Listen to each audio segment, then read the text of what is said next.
자, 지난 주일이 추수감사 주일이었습니다만, 복음 초청잔치의 날로, 그래서 외부에서 오신 손님들을 위한 메시지를 준비하다 보니, 우리가 드려야 될 감사 주일에 말씀을 듣지 못했습니다. 그래서 한 주 늦춰서, 오늘, 감사에 관한 말씀을 함께 나누도록 하겠습니다.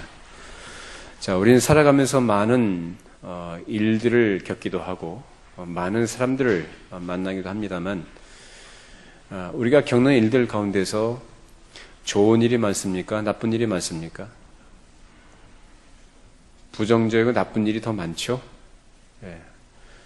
또 좋은 사람이 많습니까? 나쁜 사람이 많습니까? 자, 옆에 사람 보시죠. 좋은 사람인가? 그래요? 좋아요? 근데 긍정적으로 생각하자 해서 좋은 쪽으로 생각하는 그런 것도 좋습니다만은 사실은 우리가 벌써 애써 부정하는 것일 뿐이고 실제 현실은 그렇지가 않죠. 부정적이고 나쁜 일들이 훨씬 더 많고 좋은 사람보다는 사실 좀 나쁜 사람, 악당 같은 사람들이 훨씬 더 많은 것이 바로 우리가 처해 있는 이 세상에서의 현실입니다. 실제로 우리 형편을 보면 너무 힘들고 어려운 문제들이 우리를 둘러싸고 있어요.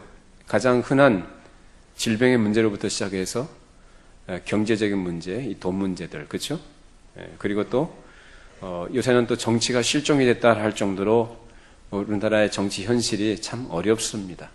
정치가 안정이 안 되었다 보니까 정치가 중심을 잃다 보니까 사회 여러 곳에서 문제들이 본물 터져 나옵니다. 노동개혁의 문제든지 연금개혁 문제든지 또 사회보험 문제든지 복지 문제든지 여러 이해관계가 얽힌 당사자들 간의 그런 갈등과 그런 다툼들이 우리 사회에서 많이 벌어지고 있어요.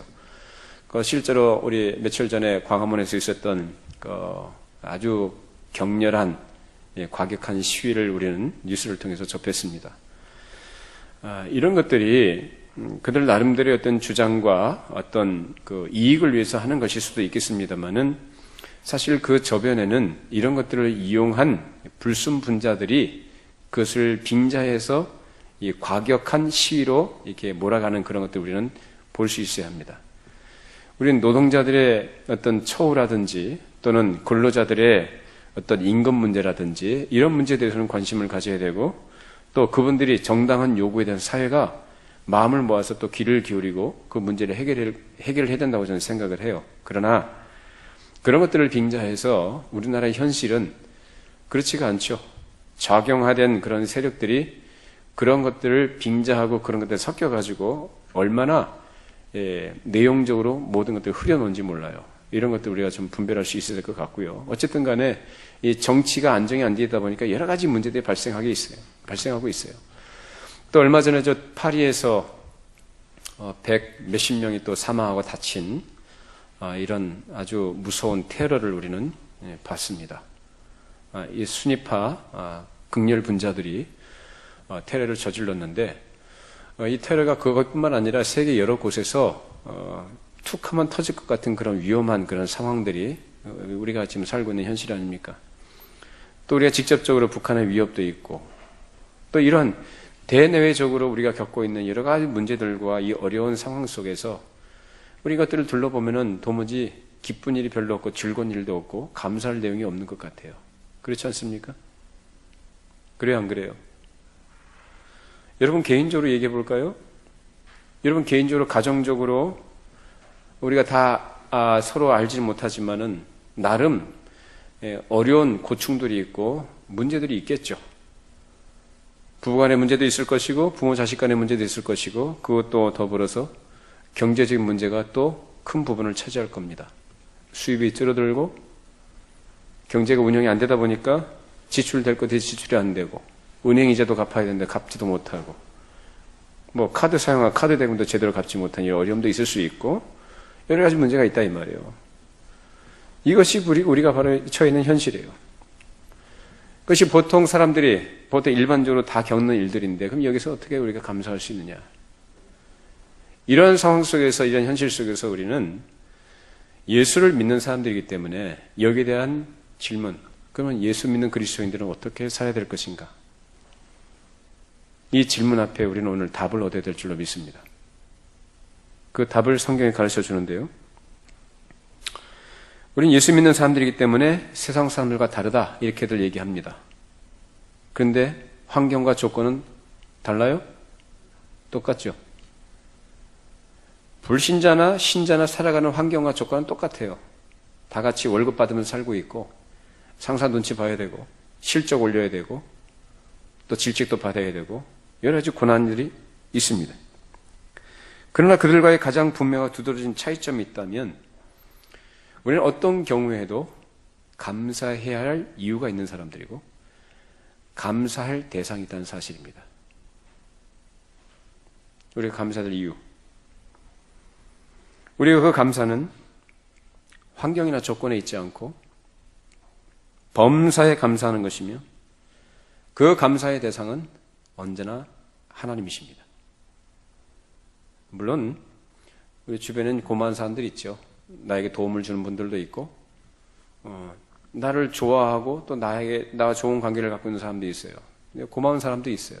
그럼에도 불구하고 우리의 궁극적인 감사의 대상은 언제나 하나님인 것은 왜 그렇습니까? 하나님만이 모든 만물의 조성자이시며 하나님만이 생명의 근원이시고 하나님만이 복의 근원이시기 때문입니다. 믿으십니까? 그래서 우리는 하나님의 은혜가 없으면 살아갈 수가 없고 하나님의 은혜가 아니면 존재할 수가 없는 자들이에요. 우리가 호흡하는 것, 우리가 살아 움직이는 것, 우리가 누리는 모든 환경들, 비록 부족함이 있고 어려움이 있는 것은 분명하지만 우리가 살아있는 것 자체가 얼마나 귀하고 감사한 일입니까? 그것이 바로 하나님의 은혜라는 거예요. 무엇보다도 우린 누굴 믿어요? 예수님 믿는 사람들이죠. 예수 믿어서 영원한 생명을 소유한 자들이었죠. 이 세상을 살아가지만 한쪽 발은 이 세상에 담그고 있지만 구속물 같은 세상 속에서 어쩔 수 없이 더럽히는 그런 부분들이 분명히 있는 것은 사실이지만 그럼에도 불구하고 우리의 소속은 하늘나라에 있는 거 믿으십니까? 감사할 일 아니에요? 모두 다 이런 고통 가운데 살다가 다 죽어요. 그 죽으면 그 후에 심판이 있다고 그랬어요. 근데 우리로 하여금 하나님께서는 그리스도 안에 있는 자들은 그런 심판을 받지 않는다, 정죄받지 않는다고 하나님께서 약속해 주셨어요. 우리는 그 약속을 가지고 있는 자들이에요. 감사하지 않습니까? 감사해야죠. 그래서 이러한 하나님의 일하심과 하나님께서 우리에게 이루어 주신 일들로 인해서 감사하는 사람들의 이야기가 성경에 많이 기록이 되어 있어요. 그래서 성경 여러 곳에 보면 이 감사에 관한 내용이 감사라는 것이 최소한 140회 이상 기록이 되어 있습니다.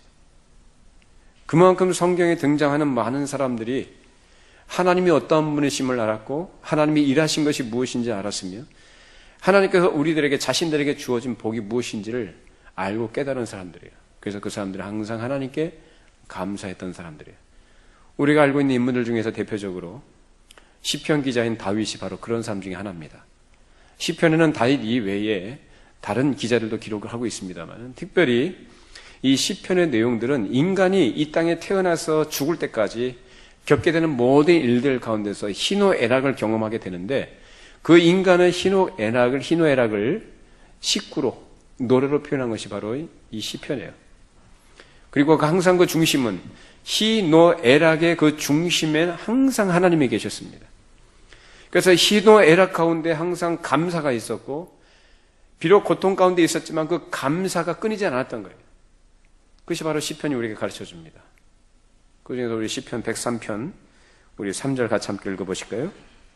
그가 내 모든 죄악을 사하시며 내 모든 병을 고치시며 내 생명을 파멸해서 속량하시고 인자와 공의로 관을 씌우시며 좋은 것으로 내 소원을 만족하게 하사 내 청춘을 독수리같이 새롭게 하시는도다. 다윗은 이 시편 103편에서 하나님이 어떤 분이신지 하나님께서 자기에게 인생에게 무엇을 어떻게 하셨는지 그리고 하나님은 어떤 분인지에 대해서 노래합니다. 그래서 하나님께서 자기 개인에게 주신 복에 대해서 그리고 하나님 나라 왕국에 대한 어떤 찬양과 또 하나님께서 영원토록 용서하시는 사유하시는 그 사랑에 대해서 영원한 사랑에 대한 노래하고 모든 온 천하 만물이 그리고 천군 천사들까지도 그 영원하신 하나님, 전능하시고 자비로우신 하나님에 대해서 찬송할 것을 촉구하는 내용으로 이 시편 103편이 이루어져 있습니다. 이처럼 다윗은 감사로 충만한 사람이었어요. 근데 우리는 다윗을 생각할 때 다윗은 그래도 하나님께서 이쁘해 주시고 복을 주셔서 감사하는 건 아니에요 이렇게 얘기했습니다만은 사실 표면적으로 보면 다윗은 그렇게 별로 복을 누린 사람이 아니에요. 그 다윗의 인생을 보면은 계속 고난의 연속입니다. 하나님이 약속을 받은 자예요. 그래서 사무엘로부터 기름 부음을 받았죠. 소년 때 기름 부음을 받았어요. 젊었을 때. 그러면은 왕이 되어야 되는데 바로 왕이 되지 못하고 누구에게 쫓겨다녀요? 사울 왕에게 쫓겨다녀요. 그가 골리앗을 때려 눕혔으면 나라의 국가의 영웅 아니에요? 나라에 크게 기여를 했잖아요. 공로를 세웠잖아요. 그러면은 영웅 대접을 받아야 되고 사람들에게 인정받고 사울 왕의 뒤를 이어서 바로 왕이 되어야 될 사람인데 오히려 사울로부터 시기와 질투를 받고 죽음의 위협을 당하면서 쫓겨다닙니다. 산으로, 들로, 원수 땅인 블레셋 땅으로 쫓겨다녀요.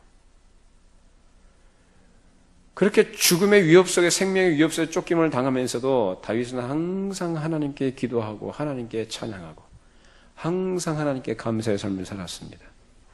자, 그래서 왕이 됐습니다. 때가 돼서 왕이 됐어요.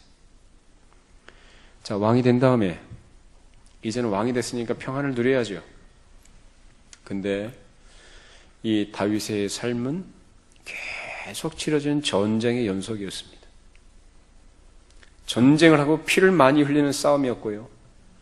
그뿐만 아니라 자기 몸에서 난 자식마저도 자기를 죽이려고 달려드는 반역자가 되는 이 꼴을 봅니다.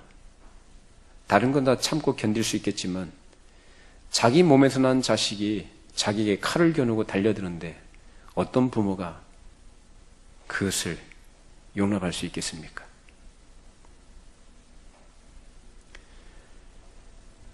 그런 기가 막힌 말도 안 되는 그런 일들을 겪고 그 수많은 수모와 멸시를 당했던 이 다윗. 평생에 칼이 떠나지 않고 피를 보지 않았던 때가 없을 정도로 그렇게 참 어려운 삶을 살았던 다윗이 그 중심에 항상 갖고 있던 것은 하나님께 대한 감사였습니다. 기가 막힌 일을 당하면 힘들죠? 슬프죠? 왜? 사람인데요? 감정이 좋을 리 있겠어요? 억울한 일을 당하면 이를 갈지 않겠어요? 그러나 그 중심에는 항상 하나님께 대한 감사가 있었습니다. 그것을 시로 표현한 것이 바로 시편입니다. 저 여러분이 그러한 감사의 사람이 되기를 바랍니다. 왜? 다윗이 항상 감사할 수 있었던 이유와 감사의 대상은 하나님이 자기와 함께 하신다는 거예요. 자기를 지켜주시고 약속하신 것을 이루시며 책임져 주신다는 사실을 확신했기 때문에 그 이유 때문에 하나님께 감사했던 거예요. 그 하나님이 바로 우리가 섬기는 하나님이십니다. 자, 이 다윗 외에도 우리가 잘 알고 있는 다니엘 아시죠? 다니엘이 어떤 사람이었죠? 유다 왕족이었습니다. 그가 바벨론의 포로로 잡혀갑니다. 포로로 잡혀가서 천신만고 끝에 그 나라의 총리가 됩니다.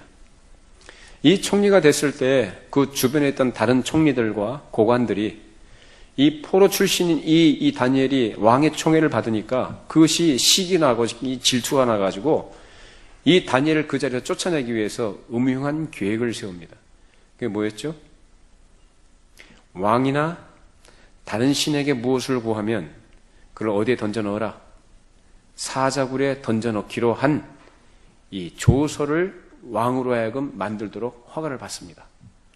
그래서 왕이 어인을 찍어요. 도장을 찍어요. 이것은 절대 변할 수가 없는 그만큼 확실한 겁니다. 다니엘이 사실을 몰랐을까요? 알았죠. 분명히 알았죠. 만약에 자기가 다른 신이나 다른 사람에게 무엇을 구하면 자기가 사자굴에 던져진다는 사실을 알았어요. 그럼에도 불구하고 이 다니엘은 그런 위험한 음모가 진행되는 상황 속에서도 조금도 흔들리거나 변하지 않고 평소에 하던 대로 합니다. 자, 다니엘 6장 10절 말씀. 다니엘이 이 조서의 왕의 도장에 찍힌 것을 알고도 자기 집에 돌아가서는 윗방에 올라가 예루살렘으로 향한 창문을 열고 전에 하던 대로 하루 3번씩 무릎을 꿇고 기도하며 그의 하나님께 감사하였더라. 이것이 바로 다니엘의 믿음이었습니다. 여러분, 믿음의 중요한 특징이 뭔지 아시겠어요? 감사합니다. 감사. 다니엘이 안 하던 것을 일부러 자기 믿음 과시려고 한 게 아니고 평소에 하던 대로 해요. 자기 윗방에 올라가가지고 창문을 열고 예루살렘을 향해서 하루 3번씩 하나님께 감사했다. 이 사실 때문에 다니엘이 공경에 처해요. 하나님께 감사하면 하나님께서 복을 주시고 하나님께서 문을 열어주시고 길을 열어주시고 우리에게 어려움이 없게 해주셔야 되는데 이 감사하니까 어떤 일이 벌어졌어요? 이 음모대로 이 다니엘은 사자굴에 던져지게 됐습니다. 자, 근데 하나님께서 어떻게 하셨어요? 사자의 입을 막으셨어요. 오히려 그 추운 밤에 사자의 체온 속에서 다니엘이 편안하게 잠자게 해주십니다. 하나님이 이런 분이에요. 감사하는 사람에게는 당장 그 감사한 것을 기대하고 감사의 조건 따라서 자기에게 뭘 주실 것을 기대하는 그런 기대, 얄팍한 생각 말고 하나님께서 궁극적으로 나를 책임지실 것을 믿는 가운데 평안을 누립니다. 여러분에게 그런 평안이 있기를 바랍니다. 감사하세요. 항상 감사하세요. 불평할 거, 원망할 것 따지면 끝이 없습니다. 사실 우리가 어떤 만족이 있겠습니까? 세상에. 우리 지난주에 말씀 함께 나눴습니다만은 사람의 마음이라는 것은요, 우주보다 더 넓어요. 그 뭐 아량이 크다, 배포가 넓다 그런 뜻이 아니라 얼마나 마음이 넓은지, 얼마나 마음이 큰지 도무지 세상 모든 것들을 다 갖다 채워도 채워지지 않는 것이 바로 사람의 마음이거든요. 근데 어찌 세상의 조건을 자꾸 따져가면서 어떤 환경 따져가면서 감사 조건을 따지려고 합니까? 아니요. 진정한 감사는 환경이나 조건에 영향을 받지 않아요. 항상 감사합니다. 범사에 감사는 우리 모든 성도들이 되시기를 바랍니다. 우리 부모 주신 거 감사해야지. 학생들은 우리 집에 엄마 아빠가 돈을 많이 못 벌어도 나에게 용돈을 많이 충분하게 못 주셔도 감사해야지. 감사하기 바랍니다. 자, 신약성경 와서도 이 사도행전 5장을 보면은 예루살렘 공회 명령에 따라서 매질을 당하는 이 베드로와 사도들이 감사한 내용이 나와요. 자, 우리 사도행전 5장 40절 41절 같이 함께 읽습니다. 그들이 옳게 여겨 사도들을 불러들여 채찍질하며 예수의 이름으로 말하는 것을 금하고 놓으니 사도들은 그 이름을 위하여 능력받는 일에 합당한 자로 여기심을 기뻐하면서 공회 앞을 떠나니라. 채찍을 맞는데도 기뻐해요. 능력받는 일에 합당한 자로 여기는 거. 아, 내가 세상에서 대접을 못 받는구나. 무슨 증거죠? 내가 진짜 믿음을 가진 하나님의 백성이구나. 그걸 확인하는 거예요. 여러분이 세상에서 대접을 못 받는 것 때문에 불평하지 마세요. 여러분들이 복음 때문에, 신앙 지키는 것 때문에, 믿음 지키기 위해서 이 세상에서 대접 못 받고 사람들에게 멸시받는다면, 욕먹는다면 괜찮습니다. 그것으로 기뻐하시기 바랍니다. 왜? 그것이 바로 여러분이 하나님의 백성이고 여러분이 제대로 된 믿음을 갖고 있다는 것을 증거하는 것이기 때문입니다. 믿으십니까? 여러분은 그렇게 생각 안 하죠? 그래도 내가 예수 믿으니까, 내 믿음 갖고 있으니까 내 신앙 지키려고 하는데 세상이 나를 좀 알아줘야 되고, 아, 저 사람은 정말 예수 믿는 사람이네, 칭찬받기를 원하죠. 근데 세상에 거의 그러지 않아요. 좋을 때나 서로가 좋은 관계 속에 있을 때나 그렇게 칭찬하고 인정하는 것 같지만 그들의 본심은 그렇지 않습니다. 항상 이 세상 나라와 하나님 나라는 대척점에 있어요. 항상 반대예요, 반대. 항상 거스르는 것이 바로 세상이고 이 세상 권력이고 사람들입니다. 이 사도들이 그런 것을 보면서 이런 일을 당하면서 멸시와 모욕을 당하면서도 기뻐했다는 거예요. 이 세상적으로 볼 때 그 이해가 됩니까? 세상적으로 볼 때는 이런 상황이나 환경들은 절대로 기뻐하거나 감사할 수 없는 조건들이에요. 그러나 믿음의 세계는 이 모든 것을 뛰어넘습니다. 저는 여러분들이 그걸 강요하는 게 아니에요. 여러분의 처해 있는 환경이나 어려움들, 문제들 가운데 있을 때 저는 여러분들이 속 쏠 때 다 모릅니다. 그러나 사람들이 겪는 문제 다 대동소이하지 않습니까? 그런 가운데서도 여러분이 감정적으로 느낌이 결코 좋을 리 없는데 거기서 감사하라고 기뻐하라고요? 저는 그걸 강요하는 게 아니에요. 여러분이 감사해야 될 이유와 감사의 대상이 무엇인지 누구인지를 확인하시라 그 말입니다. 결코 어려운 환경이나 문제는 감사할 수가 없어요. 그 자체는. 그러나 그런 가운데서도 하나님께서 나를 하나님의 자녀로 그를 지키시고 돌보시며 책임진다는 사실, 그리스도 안에서 약속하신 그 약속을 궁극적으로 이루실 것을 믿기 때문에, 그리고 환경이나 조건들이 하나님께서 약속하신 것들을 방해할 수 없다는 사실을 확인하기 때문에 우린 감사할 수 있고요. 하나님께 감사를 드릴 수가 있습니다. 그것이 바로 성경이 가르치는 믿음이고, 이처럼 감사는 믿음의 중요한 특징입니다. 그러나 믿음이 없는 사람, 즉 자기가 인생의 주인 노릇하고 자기 인생을 자기가 책임지려고 하는 이런 사람들은 매사에 따지기를 좋아합니다. 그렇죠? 잘 생각해 보세요. 아마 모르겠습니다. 여러분 가운데 그 당사자가 본인 자신인지 모르겠는데 매사에 따지는 거 좋아해요. 이러니 저러니 자꾸 따지면서 불평불만하고 원망하면서 살아가요. 그래서 환경 탓하고 다른 사람 탓을 합니다. 아닙니다. 환경 탓하지 말고요. 다른 사람 탓하지 마세요. 문제는 여러분의 마음이에요.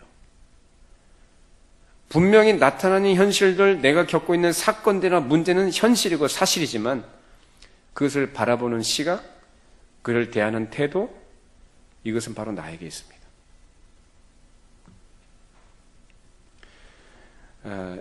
제가 오래전에 공부할 때 이런 걸 제가 배웠은 적이 있어요. 그게 아직까지도 뇌리에 있는데, 유대인으로서 이 아우슈비츠, 수용소, 거기 수용소에 있었던 사람인데 9.4일생으로 그 사람이 살아났습니다. 그러나 이제 거기에서 수용되어 있는 사람들이 죽어가는 거, 그 죽음의 공포 속에서 두려워 떠는 거, 이런 것들을 생생하게 목격한 사람이에요. 그 사람이 거기서 이제 포로 생활 끝나고 나와가지고 어떤 사람의 정신의학자가 됩니다. 심리학자가 되고. 그 사람이 한 말이 있어요. 자기가 실제적으로 경험한 아주 놀라운 어떤 경우에도 경험할 수 없는 임상 실험을 실제로 자기가 한 거나 마찬가지죠. 뭐냐면 모든 사람에게는 언제나 자극이 있다라는 거예요. 자극은 어디서 주어져요? 외부에서 주어지죠? 환경에서 주어져요. 근데 그 자극이 주어질 때 그 반응을 어떻게 하느냐에 따라서 그 사람의 삶의 질이 달라진다는 거예요. 죽음의 공포가 와요? 사람이 옆에서 죽어가요?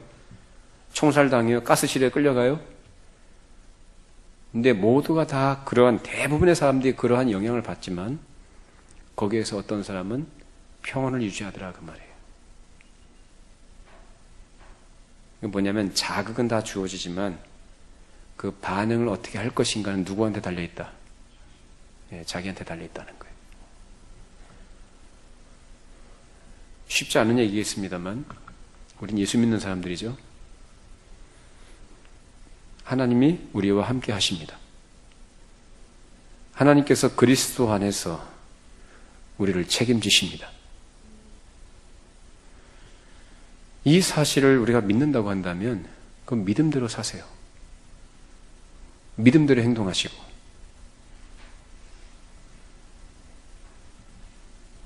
그게 믿음이지.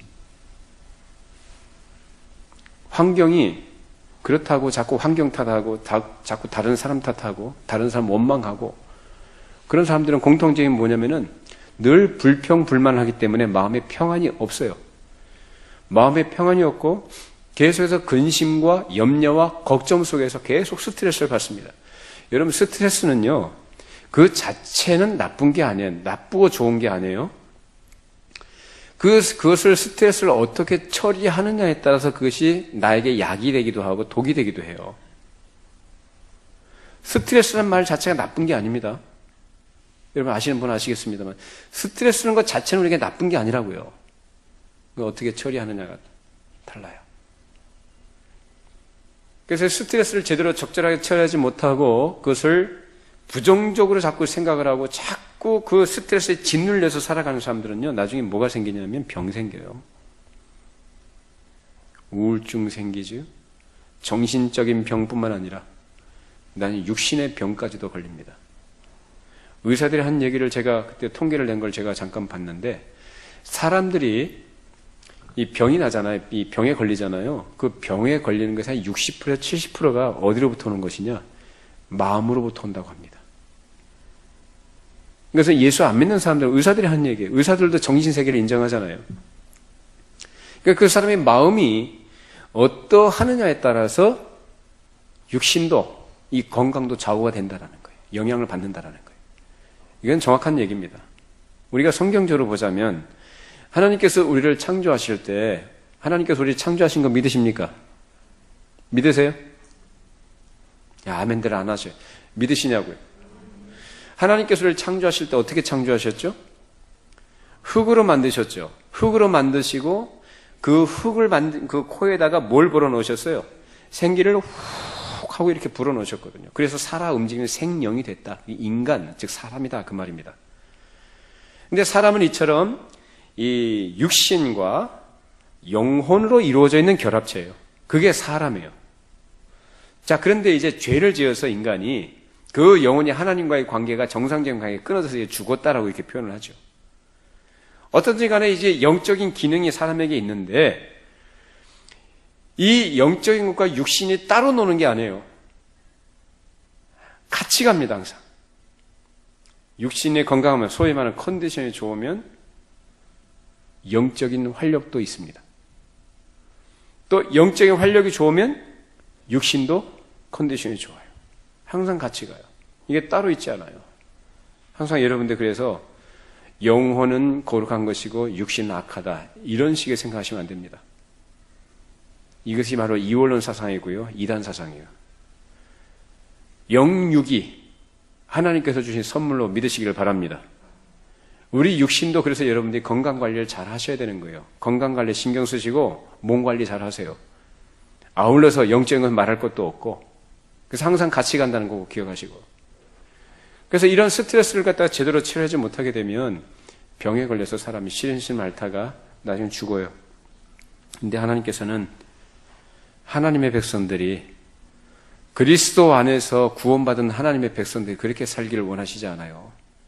그러면 하나님에 대해서 무엇이냐? 우리 데살로니가전서 5장 16절 18절입니다.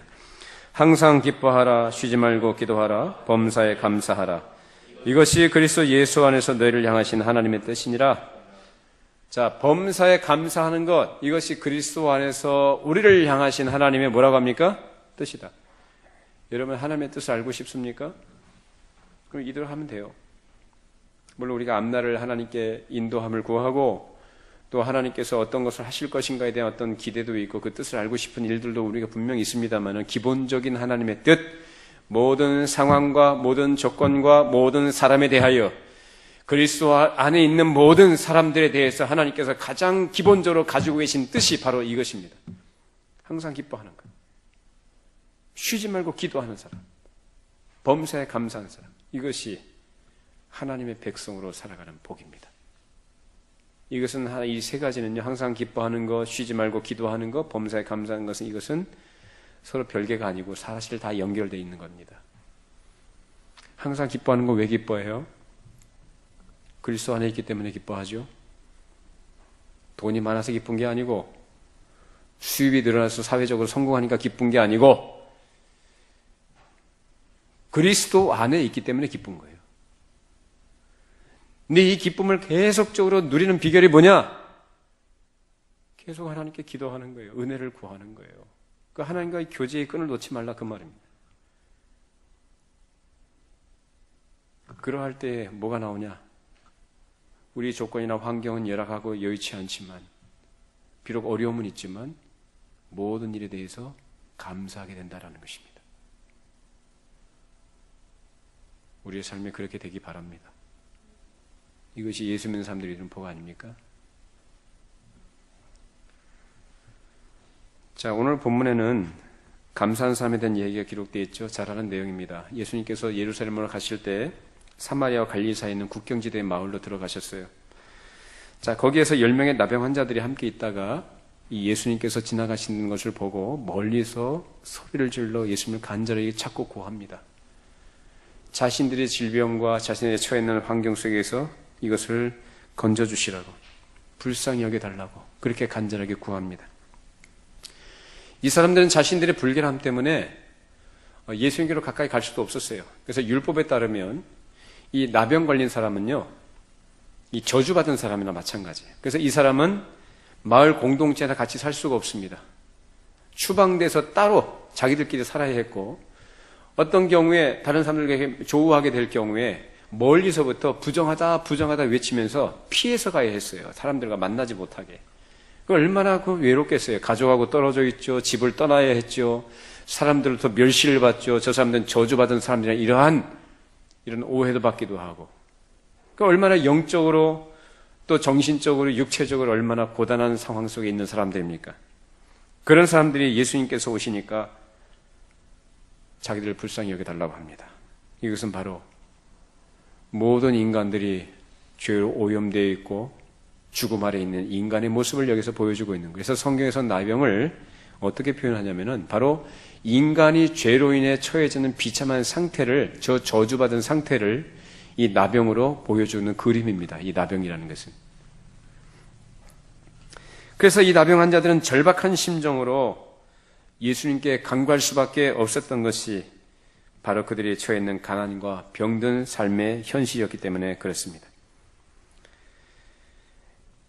그런 우리에게 예수 그리스도가 없다면 이 나병 환자가 소망이 없었던 것처럼 우리도 아무 소망이 없는 자들이었을 것입니다. 우리가 바로 이 나병 환자 같은 처지에 있는 사람들 아니었습니까? 그래서 성경에서는 그런 우리에게 뭐라고 얘기하냐? 에베소서 2장 11절 12절 말씀. 그러므로 생각하라. 너희는 그때에 육체로는 이방인이요 손으로 육체에 행한 할례를 받은 무리라 칭하는 자들로부터 할례를 받지 않은 무리라 칭함을 받는 자들이라. 그때에 너희는 그리스도 밖에 있었고 이스라엘 나라 밖의 사람이라. 약속의 언약들에 대하여는 외인이요 세상에서 소망이 없고 하나님도 없는 자이더니. 우리가 원래 그런 자들이었다라는 거예요. 아무 소망이 없던 자들, 외인이었고 이방인이었고 저주 아래 있던 자들이었다. 그런데 누구로 인하여? 예수님으로 인하여 소망을 얻게 되었다라는 것입니다. 예수님께서는 자신들을 불쌍히 여겨달라는 이 나병 환자들의 절박한 간구를 외면하지 않으시고 말씀하십니다. 가서 제사장들에게 내 몸을 보이라. 이것은 그들에게 뭘 요구하신 거죠? 네 몸을 보이라. 제사장들에 가서. 왜 제사장들에 가라고 했냐면 율법에 보면 이 대제사장이 깨끗하다라고 선언할 수 있는 권한이 있었습니다. 그렇기 때문에 제사장이 딱 봤을 때 이 나병의 흔적이 없어지거나 치유가 되었다는 사실이 확인되는 증거가 보이면 선언하는 거예요. 이 사람은 병이 다 나았다. 그 선언은 곧 뭐냐면 공동체의 회복입니다. 하나님의 백성들 틈바구니에 같이 들어가서 살 수 있게 된 것, 삶의 회복을 얘기하는 거죠. 그래서 예수님께서 제사장들에 가서 내 몸을 보이라 그렇게 말씀하신 거예요. 자, 여기에서 예수님께서는 이들에게 다른 것을 요구한 게 아니에요. 너희가 어떻게 하면이 아니라 예수님께서 말씀하신 대로 그냥 가면 되는데, 이 말씀을 듣고 간다는 것은 곧 무엇을 뜻합니까? 예수님께서 말씀하신 것을 믿었다라는 거예요. 그래서 믿음의 순종을 말합니다. 물론 예수님께서 말씀하실 때 이 명령은 마치 엘리야 선지자가 나만 장군에게 요단강에 가서 물에 씻어라 그렇게 말씀하셨던 것과 똑같은 거예요. 다시 말하면 예수님께서 이 나병 환자들에게 그 믿음의 순종 여부를 시험하신 것이다 그 말이죠. 그래서 이 말씀을 듣고 이 10명의 나병 환자들이 예수님 말씀대로 갑니다. 물론 그들 중에는 믿자야 본진이라는 생각을 했던 사람도 있겠죠. 그러나 결국 그들은 마음을 모아서 같이 함께 제사장에게로 갑니다. 그런데 어떻게 됐죠? 그들이 가다가 나병이 나왔어요. 나병의 나음을 받았는데 그들은 예수님의 말씀을 듣고 자신들이 믿는 바대로 행동을 했고, 이처럼 믿음은 그 믿음에 따른 상급을 받게 되는 줄로 믿으시기 바랍니다. 그래서 여러분들이 하나님께서 말씀을 통해서 우리에게 말씀하시면 그 말씀하신 대로 믿음으로 순종하세요. 그럼 믿음의 순종을 따라서 하나님께서는 그 믿음대로 역사하십니다. 그것이 바로 영적인 세계고 믿음의 세계입니다. 의심하는 자들은 받을 줄로 생각을 말아야 됩니다. 그래서 야고보서에 보면 구해도 받지 못하는 건 왜 그래요? 정력을 쓰려 잘못 구하는 것이고 믿지 않기 때문에 그래요. 이러는가 저러는가? 그게 아니에요. 믿으면 그대로 행동하라 그 말입니다. 이처럼 믿음을 따라서 우리가 예수님께 나아갈 때 예수님께서 우리의 모든 죄악의 짐을, 우리의 모든 죄의 더러운 것들을 깨끗하게 씻겨주시는 줄 믿으시기 바랍니다. 언제나 예수님께 나아갈 때 우리가 그 믿음대로 가지고 나가야 돼요. 어떻게 내가 죄를 지은 것이 너무 많은데 어떻게 예수님께 나아가면 나같이 부끄러운 것, 나같이 더러운 것을 어떻게 예수님께서 깨끗하게 해주시는가? 그래도 내가 뭔가를 해야지. 아니에요. 그건 믿음이 아니에요. 믿음은 자기 자신을 다 내려놓고 포기하고 자기를 부정하고 오로지 예수님께 착 달라붙는 게 믿음입니다. 그 믿음을 가지고 나아갈 때 예수님께서 그를 정결하게 해주십니다. 자, 예수님께 간구했던 이 10명의 나병 환자들이 가다가 나음을 받았는데요. 이 놀라운 사실은 그 중에 한 사람만 예수님께 돌아와서 감사했다는 거예요. 자, 누가복음 17장 15절 16절. 그 중에 한 사람이 자기가 나은 것을 보고 큰 소리로 하나님께 영광을 돌리며 돌아와 예수의 발 아래 엎드려 감사하니 그는 사마리아 사람이라. 이 사람이 누구라고 해요? 사마리아 사람. 이스라엘 사람들, 즉 유대인들과는 이 사람이 원수 관계죠. 원수 관계 있는 사람이에요.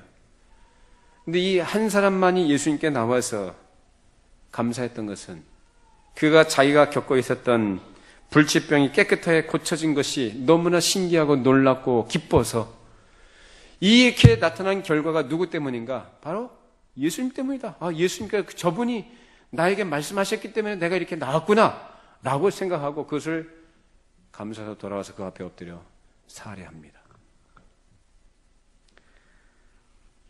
그런데 나머지 9사람들은 어디 갔어요?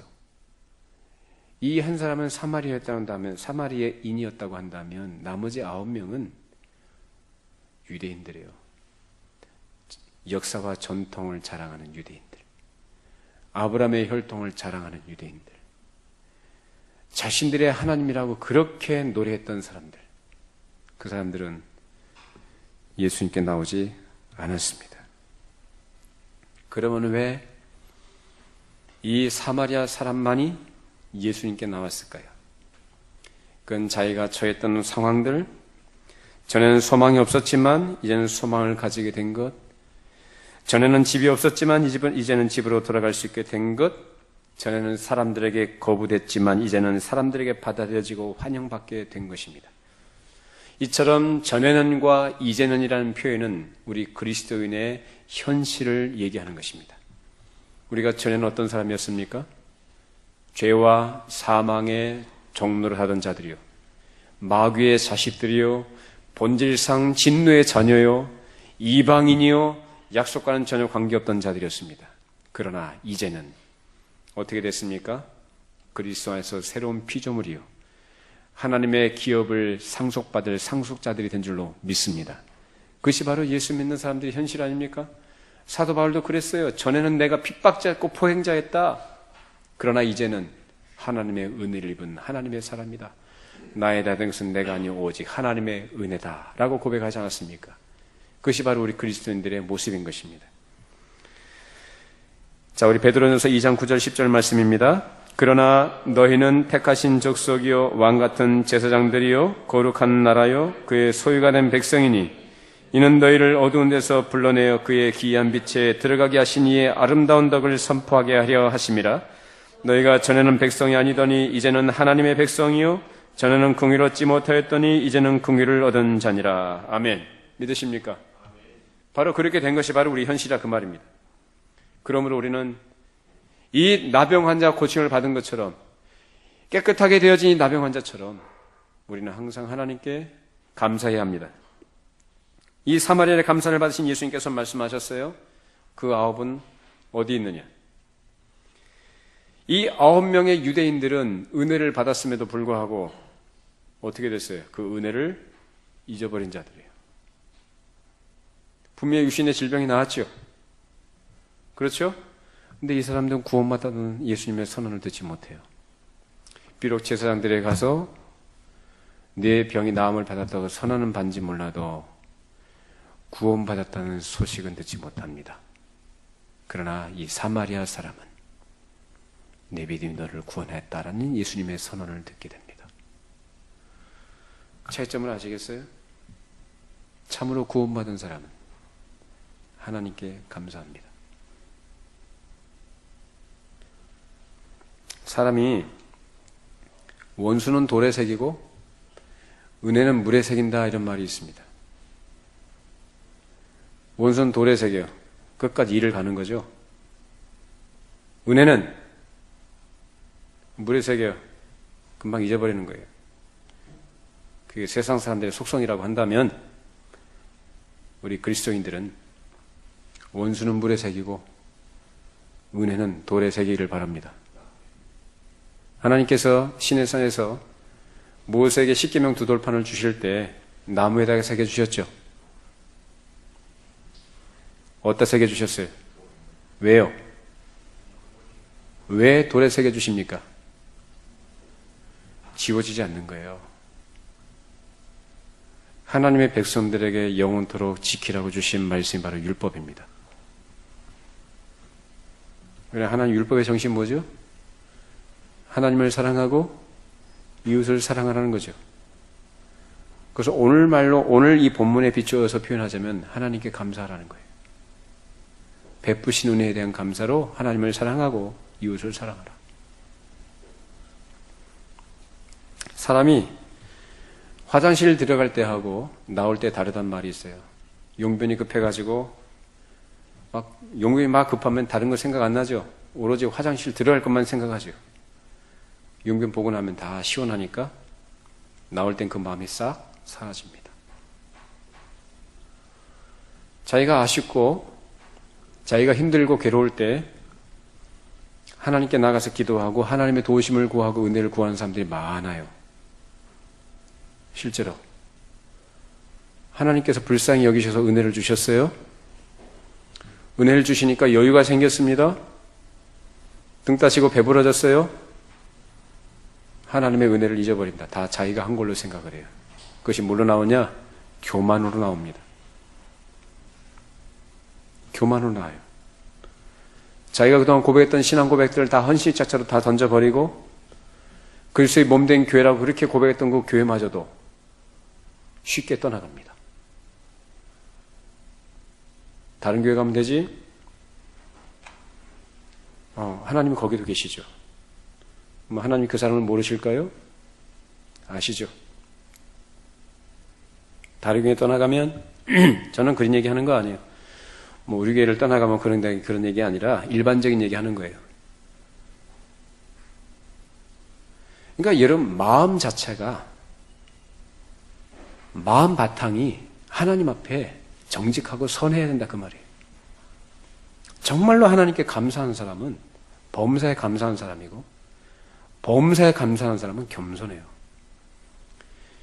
범사에 감사하기 때문에 자기가 처해 있는 환경과 조건 속에서 하나님께 감사하기 때문에 불평불만하지 않아요.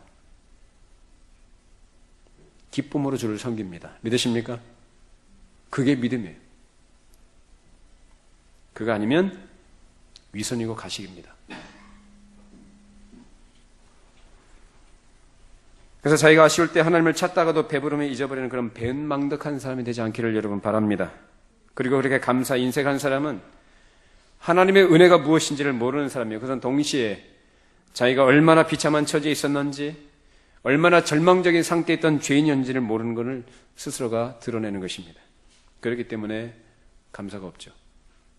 하나님은 우리들의 아쉬운 문제나 내 어려운 문제를 해결하는 해결사 아닙니다.